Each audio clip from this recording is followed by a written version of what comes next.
مولاي صل وسلم دائما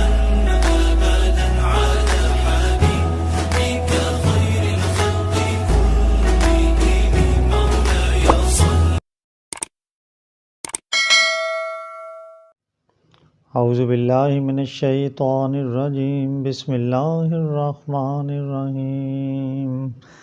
السلام علیکم ورحمۃ اللہ وبرکاتہ۔ ویورز،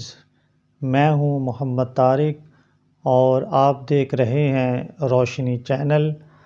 تو بڑھتے ہیں آج کے موضوع کی جانب، جس کا عنوان ہے تقدیر کا بیان۔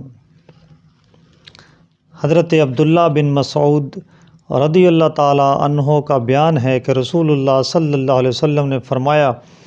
جو صادق و مصدوق ہیں کہ تم میں سے ہر کوئی 40 دن تک اپنی ماں کے پیٹ میں جمع رکھا جاتا ہے، پھر خون کی بوٹی کی شکل میں، پھر گوشت کے لوتھڑے کی صورت میں، اسی طرح پھر اللہ تعالیٰ ایک فرشتے کو 4 باتوں کا حکم دے کر بھیجتا ہے کہ اس کا رزق، اس کی عمر اور بدبخت ہے یا نیک بخت، یہ لکھے۔ پس خدا کی قسم تم میں سے کوئی آدمی یا کوئی شخص جہنمیوں جیسے کام کرتا رہتا ہے، یہاں تک کہ اس کے اور جہنم کے درمیان ایک ہاتھ یا ایک ذرا گز کا فاصلہ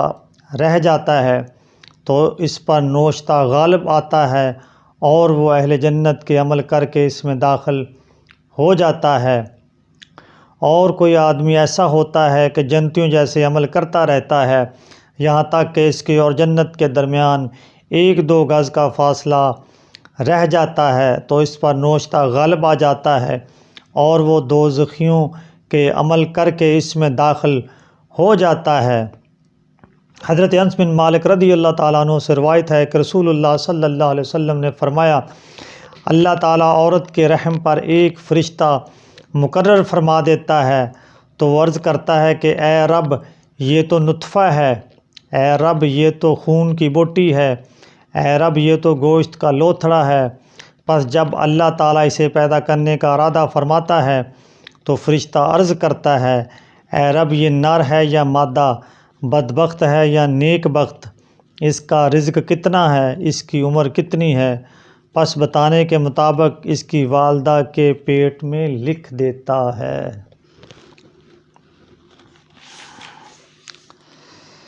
حضرت ابو ہریرہ رضی اللہ تعالیٰ عنہ سے روایت ہے کہ رسول اللہ صلی اللہ علیہ وسلم نے فرمایا، کوئی بچہ نہیں مگر وہ فطرت یعنی اسلام پر پیدا ہوتا ہے، پھر اس کے والدین اسے یہودی اور نصرانی وغیرہ بنا لیتے ہیں، جیسے چوپائے بچہ پیدا کرتے ہیں۔ تو کیا تم ان میں سے کسی کو کان کٹا پاتے ہو، یہاں تک کہ تم خود ان کے کان نہ کاٹ دو؟ لوگ عرض گزار ہوئے کہ یا رسول اللہ صلی اللہ علیہ وسلم، جو چھوٹی عمر میں مر جائیں ان کے بارے میں کیا ارشاد ہے؟ فرمایا کہ جو وہ عمل کرنے والے تھے اس کو اللہ ہی بہتر جاننے والا ہے۔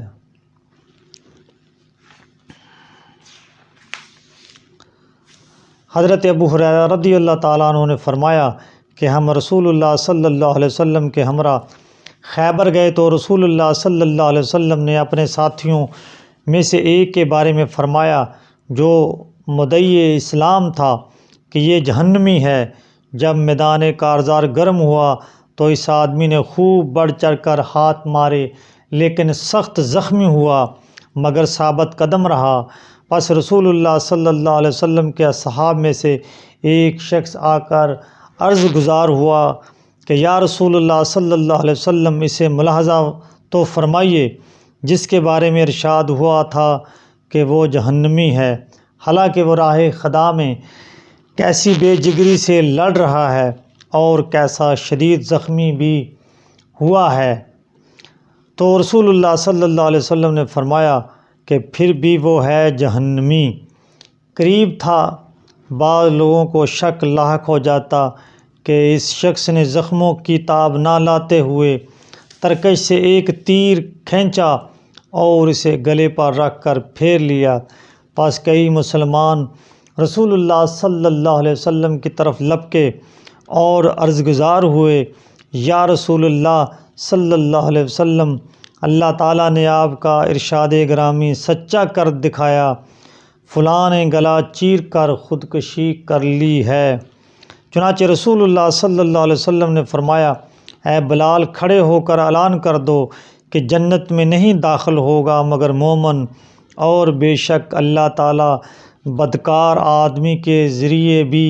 اس دین کی مدد فرماتا ہے۔